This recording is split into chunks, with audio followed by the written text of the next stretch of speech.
ಅದನ್ನು ಮಾಡಿದೀವಲ್ಲ ಸರ್, ನಾವು ಅದನ್ನು ಪ್ರಶ್ನೆ ಮಾಡ್ತಿದೀವಲ್ಲ. ರಿಕ್ರೂಟ್ಮೆಂಟ್ ಆಗ್ತಾ ಇದೆ ಸರಿ ಸರ್, ಒಂದು ಈಗ ಸೆಂಟ್ರಲ್ ಗೌರ್ಮೆಂಟಲ್ಲಿ ಸ್ಟಾಫ್ ಸೆಲೆಕ್ಷನ್ ಕಮಿಷನ್ ಓಕೆನಾ, ಅದರಲ್ಲಿ ಒಂದೇ ಒಂದು ಗ್ರೂಪ್ಸ್ ಇದು 30,000 40,000 ಎವ್ರಿ ಇಯರ್ ನೋಟಿಫಿಕೇಶನ್ ಆಗುತ್ತೆ. UPSC ಇಂದ ಎವ್ರಿ ಇಯರ್ ನೋಟಿಫಿಕೇಶನ್ ಆಗುತ್ತೆ. ಇಲ್ಲಿ ಕರ್ನಾಟಕ KPSC ಇರುತ್ತೆ, ಇದು ಕಾನ್ಸ್ಟಿಟ್ಯೂಷನ್ ಬಡಿ, UPSC ಕಾನ್ಸ್ಟಿಟ್ಯೂಷನ್ ಬಡಿ. ಇಲ್ಲಿ 5 ವರ್ಷಕ್ಕೆ ಒಂದು ರಿಕ್ರೂಟ್ಮೆಂಟ್ ಆಗುತ್ತೆ, ಅಲ್ಲಿ ಪ್ರತಿ ವರ್ಷ ರಿಕ್ರೂಟ್ಮೆಂಟ್ ಆಗುತ್ತೆ. ಅಲ್ಲಿ ಸಮಸ್ಯೆ ಸರ್, ಅಲ್ಲಿ ಅಟ್ಲೀಸ್ಟ್ 50% ಹುದ್ದೆ ಆದರೂ ಫಿಲ್ ಮಾಡ್ತಾ ಇರ್ತಾರೆ ಅಂತ ಅಂದ್ಕೊಳ್ಳಿ. ಇಲ್ಲಿ 5% ಹುದ್ದೆ ಫಿಲ್ ಮಾಡ್ತಾ ಇಲ್ವಲ್ಲ. ನೀವು ಯಾರಿಗೆ ಪ್ರಶ್ನೆ ಮಾಡಬೇಕು? ಈಗ ಎರಡಕ್ಕೂ ಪ್ರಶ್ನೆ ಮಾಡಿದ್ರೆ ಯಾವುದು ಬಗ್ಗೆ ಮಾತಾಡ್ತಾರಲ್ಲ, ಅವರು 2 ಕೋಟಿ ವರ್ಷಕ್ಕೆ ಅಂತಂದ್ರು, ಈಗ ಇವರು 1 ಲಕ್ಷ ಅಂದ್ರು.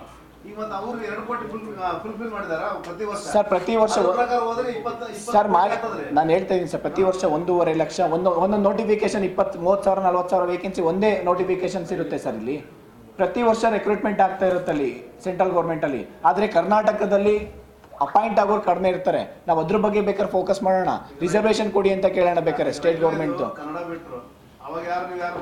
ಸರ್ ಕನ್ನಡಕ್ಕೂ ನಾವು ನಾನೇ ಲೆಟರ್ ಕೊಟ್ಟಿದ್ದೀನಿ ಸರ್, ನಿಮಗೆ ಲೆಟರ್ ಕೊಡ್ತೀನಿ. ನಾವು ಕೊಟ್ಟಿರೋ ಲೆಟರ್ ನಾವು ಮಿನಿಸ್ಟರ್ಸ್ಗೆ ನಾವು ಹೋರಾಟ, ನೀವು ಬರೀ ಇದು ಇದೆ ಅಂತಲ್ಲ ಸರ್, ಪ್ರತಿಯೊಂದು ಬೆಂಗಳೂರಲ್ಲಿ ಎಲ್ಲ ಮಿನಿಸ್ಟರ್ಸ್ಗೆ ಹೋಗಿ ನಾವು ಲೆಟರ್ ಕೊಡೋ ಅಂತ ಕೆಲಸ ಮಾಡ್ತೀವಿ.